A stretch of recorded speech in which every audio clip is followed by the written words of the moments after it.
Nah, ini berita terbaru dari Pak Jokowi yang sudah tidak aktif di pemerintahan lagi, yang dia bilang dia mau menjadi rakyat biasa di kota Solo akhirnya gagal. Nah, ini beritanya. Kini Jokowi masuk ke jajaran elit dunia sebagai anggota Dewan Penasihat Bloomberg New Economy. Ini gimana nih dengan anak abah yang sering ngata-ngatain Pak Jokowi nih? Adil Jokowi, tangkap Jokowi. Dasmu dari Pak Prabowo. Ngakak, Cak. Kenapa kalian ribut? Kan saya nggak ngomong apa-apa. Di tengah kepercayaan publik mulai memudar, Presiden ke-7 Republik Indonesia, Joko Widodo atau Jokowi, justru mendapat kepercayaan baru. Jokowi resmi ditunjuk sebagai anggota Dewan Penasihat Global Bloomberg New Economy. Penunjukan ini diumumkan melalui laman resmi Bloomberg, yang menyebut bahwa dewan tersebut dibentuk pada April tahun 2025 untuk menghadapi tantangan global yang semakin kompleks. Sementara itu, dalam profil resminya, Jokowi dideskripsikan Bloomberg sebagai politisi, insinyur, dan pengusaha yang juga pernah menjabat sebagai presiden. Wow. Hingga kini belum diketahui secara pasti alasan penunjukan Jokowi. Tetapi menurut pernyataan dari laman resmi Bloomberg, Dewan Penasihat Global ini dibentuk untuk menghadapi tantangan dunia yang semakin kompleks dengan mengandalkan pengalaman figur-figur internasional di berbagai bidang. Ngeri ya Pak Jokowi ini. Dia 2 kali loh jadi wali kota, gubernur, dan 2 kali juga jadi presiden. Dan sekarang malah jadi penasihat ekonomi di luar negeri. Ini yang lain nih pada kemana nih? Yang kemarin ngata-ngatain ijazah palsu lah, gak ada prestasi lah gitu. Kemana mereka ya? Nih yang ngata-ngatain nih kayak gini nih contohnya nih. Kalau ditanya misalnya apa prestasi Pak Jokowi, nggak ada. Memang nggak ada. Sorry aja. Tunjukkan apa? Jalan tol itu, kalau saya bisa berutang, saya sendirian bisa bikin jalan tol dengan suruh saya kumpul 10 arsitek. Gampang aja. Ngomong aja gampang Lain Pak. kalau Pak Jokowi bilang, saya buat jalan tol sesuai dengan janji saya, yaitu tidak berutang. Ini jalan tol pakai utang, siapapun bisa. Simple. Dan utang itu kemudian dibebankan pada rakyat. Setiap hari Sri Mulyani cari cara untuk majakin rakyat, macam-macam dipajaki sekarang demi membayar utang itu. Tetapi pendukung rejim tepuk tangan. Hanya di era Jokowi jalan tol jadi panjang, iya, tapi jalan pikiran jadi pendek. Dia ngomong jalan tol hutang ya. Masih bagus Pak Jokowi buat jalan tol untuk hutang. Sedangkan Bapak kadang mau hutang aja nggak tahu buat apa ya kan. Setelah Bapak berstatement kayak gini, ini pasti pulangnya juga lewat jalan tol kan, ya kan. Jadi apa salahnya Pak? Dikit-dikit yang salah Jokowi. Coba sekali-sekali nyalain Pak Prabowo. Jokowi ditunjuk sebagai Dewan Penasihat Bloomberg. Jokowi is the best, hidup Jokowi. Apa prestasi Pak Jokowi sehingga Nah, dengar ditunjuk sebagai dengar ya. ekonomik atau investor penasihat Bloomberg? Saya kira mungkin menurut saya ya, karena Pak Jokowi berhasil menahan inflasi di Indonesia 2,5%. Itu prestasi loh. Iya. 2,5%, bayangkan. Di Rusia itu inflasinya 7,4% di 2024 kemarin. Argentina 200%, ya kan? Karena lagi kacau negaranya itu. Kemudian Turki itu sampai dengan 64%, makanya lira jatuh. Maka sangat wajar Pak Jokowi ditunjuk sebagai penasihat New Economy Bloomberg. Aku dengar abah kalian jadi sekjen PBB, benar? Hah? Pasti baru bangun. Nah, PBB pasti baru bangun kan pengangguran. Ini jam 12.14. Ini jam-jam bangun pengangguran. Coba cek yang dekat-dekat rumahnya, udah bangun belum itu orang? Tuh dengarkan prestasinya Pak Jokowi. Ya buat kalian nih yang suka ngebully atau ngata-ngatain Pak Jokowi itu, terutama nih Roy Suryo CS nih gimana nih? Hah? Bayangkan wajah Roy Suryo dan Rismon Sianipar ketika mendengar kabar Pak Jokowi resmi ditunjuk menjadi anggota Bayangin, Dewan coba bayangin. Bloomberg New Economy.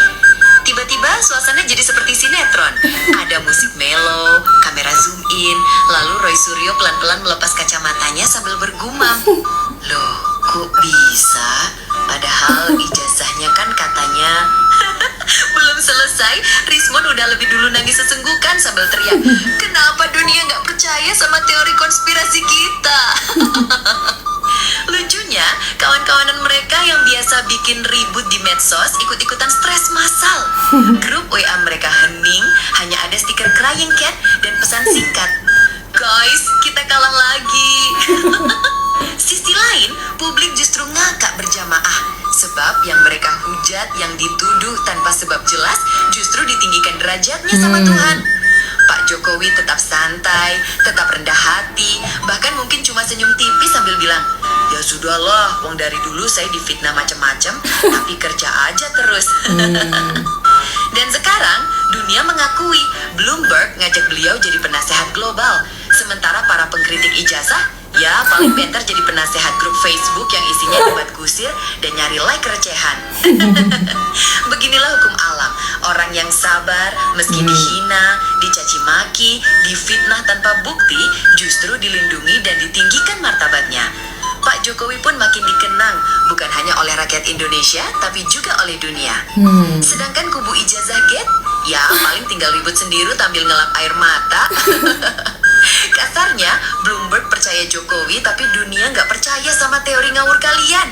Oh iya, jangan lupa follow aku ya guys, namaku Iva. Sampai jumpa di next story. Terus pendukung Abah ini ya, maksudnya anak-anak Abah ini kenapa ya? Mereka tuh nggak mikir gitu, kenapa ya kok Pak Jokowi bukan Anies aja gitu ya? Mereka gimana ya? Makin panas nggak tuh? Soalnya sekarang Allah belum memberikan kepada dia tugas sebagai presiden karena Anies ditunggu di dunia internasional. Oke, bukan Pede kali bu. penduduk DKI itu. Mas Anies Palestina tuh membutuhkan Anda. Oke. Ancaman perang dunia ketiga itu membutuhkan Anda. Jadi itu kalau saya bahasa sasmitanya ya, mencoba untuk menerjemahkan apa maksud Allah tuh begitu. Misalnya Dia dia dijadikan utusan khusus Presiden Iya. Prabowo untuk Ini anak Abah ini mengada-ada aja. utusan khusus dunia internasional itu sangat mengakui ketokohan makanya dari jangan menggunakan fasilitas negara. ngapain Anies terlalu kecil buat jadi utusan negara untuk mengurus itu enggak. Internasional butuh dia. Oh, Ancaman-ancaman, tantangan-tantangan bagi umat manusia di seluruh dunia itu malu nggak sih dia? Ini malah dokternya yang sakit ya, bukan pasiennya yang sakit gitu. Dengan kata-kata yang kayak gini, dengan kepedeannya dia gitu. Sekarang Tuhan membuktikan, menunjukkan gitu siapa yang pantas gitu loh, Bu, internasional. Yang dihina, yang dihujat, nih dipanggil jadi penasihat, kelasnya udah internasional. Sementara yang mereka puja-puja, ya sekarang nggak jadi apa-apa. Apalagi yang kata Tifa, dia cocok jadi sekjen PBB, sampai sekarang nggak jadi apa-apa. Tapi Pak Jokowi yang mereka hina, mereka caci maki, malah dipercaya oleh dunia internasional. Malu nggak sih mereka ya Allah? Jangan sakit hati ya. Joko Widodo jadi Dewan Penasehat New Economy itu pertanyaan pertama, bagaimana bisa kepilih itu Pak Jokowi? Pertanyaan kedua, apa tugasnya Pak Jokowi di situ? Sebelum kita jawab pertanyaan itu, saya penasaran ini berita hoax apa enggak? Saya cari sumber asli Real. yang masuk ke Bloomberg New Economy beneran dah, Bo. Jadi pertanyaannya kenapa Pak Jokowi dipilih? Karena Bloomberg New Economy ini mencari tokoh global yang punya pengalaman nyata dalam membangun ekonomi negara. Dengerin tuh anak-anak Harus Abah. dilakukan lagi kepemimpinan Pak Jokowi itu selama 10 tahun di negara berkembang, dan Pak Jokowi dinilai berhasil mendorong infrastruktur besar-besaran, migrasi sumber daya alam, dan menarik investasi asing masuk ke Indonesia. Itu alasannya kenapa Pak Jokowi masuk ke dalam Bloomberg New Economy. Nah, tugasnya beliau itu apa? Udah pasti jadi Dewan Penasehat, tapi masalahnya ngapain itu? Tugasnya ya cuma memberi masukan strategis, memberikan pengalaman, berbagi pengalaman, dan menjadi suara dari perspektif negara berkembang. Ingat, kata kuncinya negara berkembang. Jadi beliau berperan memberikan insight agar arah kebijakan dan inisiatif global Bloomberg New Economy ini bisa lebih relevan, tidak hanya untuk negara maju aja. Jadi karena Indonesia itu negara berkembang sampai berapa puluh tahun ini, wajar-wajar aja kalau Pak Jokowi yang masuk jadi Dewan Penasehat Bloomberg New Economy. Keren sekali Pak Jokowi ini, dari pengusaha tukang kayu